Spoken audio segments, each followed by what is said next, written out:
Senhor presidente, senhores e senhoras vereadores, não costumo tratar de assuntos desta tribuna que não sejam de relevância municipal. Somos vereadores de Porto Alegre, mas também somos cidadãos deste país e corresponsáveis pelo seu destino. Não venho aqui hoje falar de uma instituição, do Supremo Tribunal Federal ou do Tribunal Superior Eleitoral. Venho falar de uma realidade que nos afronta, constrange, violenta e compromete o futuro do nosso país. E eu faço, senhor presidente, senhores vereadores, sintetizando numa frase aquilo que penso do nosso silêncio. O silêncio nesta quadra da vida brasileira é cúmplice. O silêncio é cúmplice. E o que está acontecendo no Brasil é um golpe. É a implantação gradativa de uma ditadura sem precedentes, pelo seu mecanismo e pelo instrumento que está sendo usado, o Poder Judiciário. Na outra vez que aqui ocupei a tribuna para tratar desse assunto, me referi à questão eleitoral. Não vou tratar da questão eleitoral, ela é irrelevante diante do que está acontecendo. Eu vou tratar, sim, de um assunto que interessa a cada um de nós, na famosa frase de que hoje atentaram ou violentaram a minha casa, mas como eu não era comunista, não fiz nada. Amanhã atentarão contra uma instituição e como eu não sou socialista, nada vou fazer. Depois da manhã, agrediram alguém e como eu não era partícipe daquele pensamento, não fiz nada. E quando vieram me buscar, não tinha ninguém para defender-me. É isso que nós temos que pensar neste momento. Eu não estou tratando de ideologia, nem de partidos e nem de eleição. Eu estou tratando, sim, neste momento, de um exercício inconstitucional e antidemocrático de um poder da República. O Poder Judiciário, de um dos seus integrantes sobretudo, mas o silêncio dos demais significa solidariedade e compromisso com o erro. O que nós estamos vendo em Brasília, senhor presidente, senhores vereadores, é escandaloso, é vergonhoso. Eu tenho 50 anos de vida pública, combati o regime militar, mas era explícito a conduta inadequada de quem assumiu o poder do país de forma irregular e inconstitucional. Agora não, são medidas cada vez mais graves e gradativas que constrangem o país. Não preciso repetir.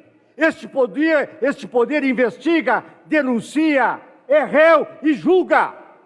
Aonde está na Constituição que ele tem essa competência de fazer tudo, ignorando o contraditório e a controvérsia?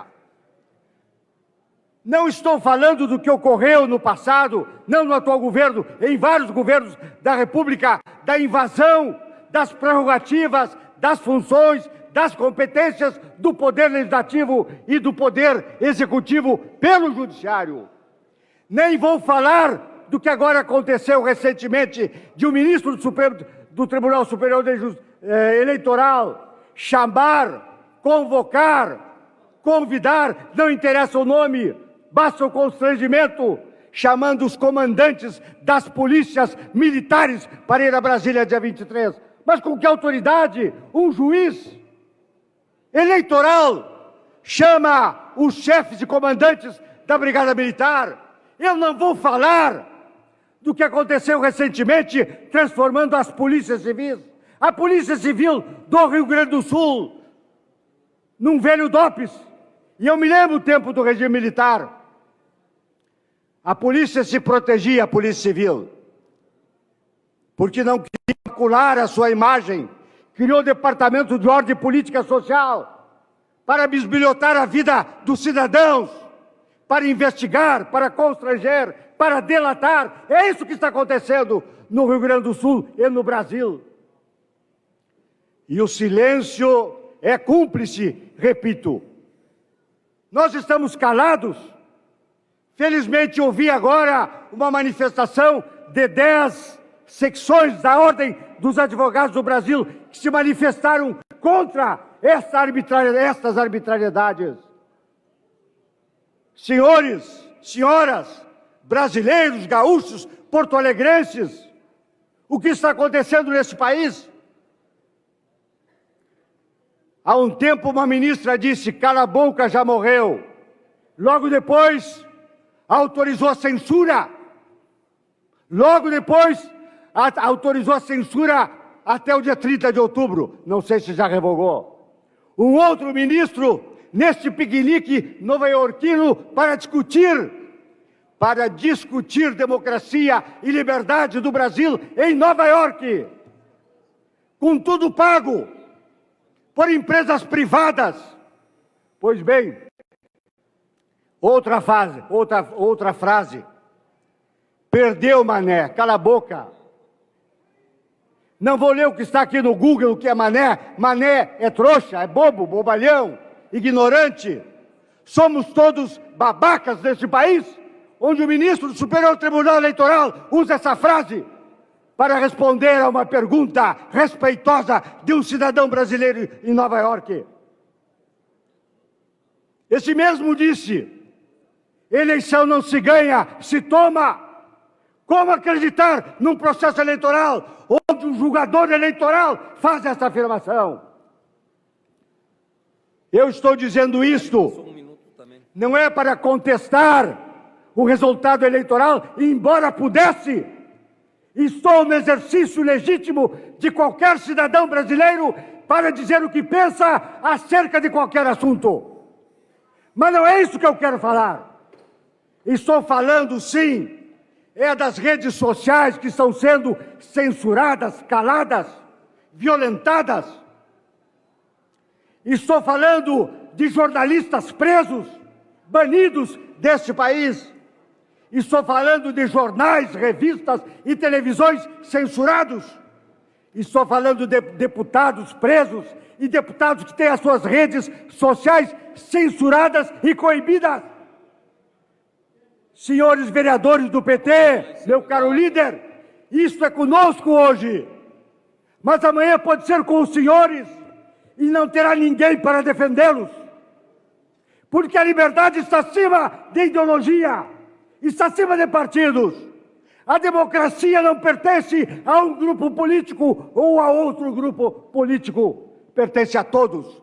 E o respeito recíproco e o respeito à lei à Constituição é a base para a convivência democrática. Para concluir. Vou concluir, senhor presidente. O contraditório é essencial em qualquer processo. A controvérsia, o direito à defesa.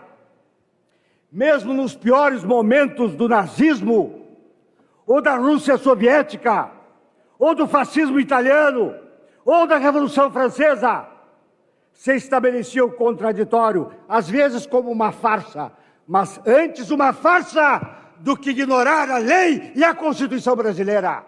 Não há controvérsia, não há direito de defesa, censuram, punem, boicotam, quebram a inviolabilidade, ignoram que as contas também não podem ser tocadas, exceto pelo próprio dono.